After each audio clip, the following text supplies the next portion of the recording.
Richard Spencer, everyone would celebrate. This board would be cheered. President Schlissel will be applauded. But we would be dancing on our own graves. Controversy on campus. The University of Michigan taking the first steps that could allow a white supremacist to speak.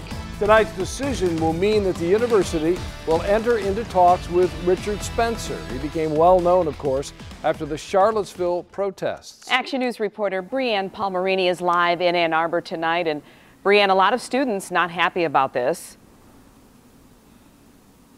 Well, Glenda and Dave, that's right. There was a lot of anger here at the student union. The Board of Regents and the president held a meeting today to discuss this decision, that they will begin the process of starting talks to allow Richard Spencer to speak here on campus. But the president says that doesn't mean the university supports his views. I recognize that an appearance by Spencer will cause genuine emotional hurt to many members of our community.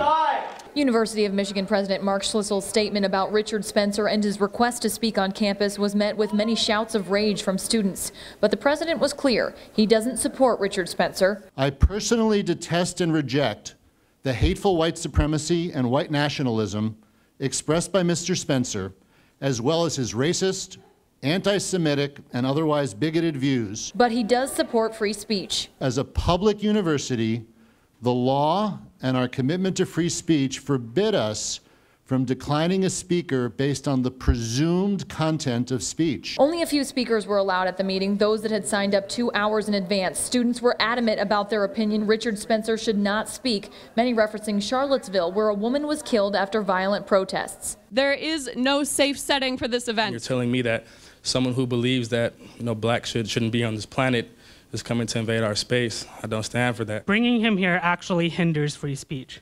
Free speech is not under threat for white supremacists. Schlissel said it would all come down to safety and how talks go with Richard Spencer's people. If we cannot assure a reasonably safe setting for the event, we will not allow it to go forward.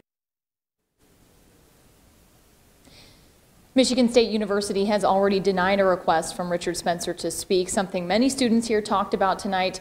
Now, here at the University of Michigan, they have not announced a timeline when they will have their final decision. For now, live in Ann Arbor, Brianne Palmerini, 7 Action News. Brianne, thanks. More to come on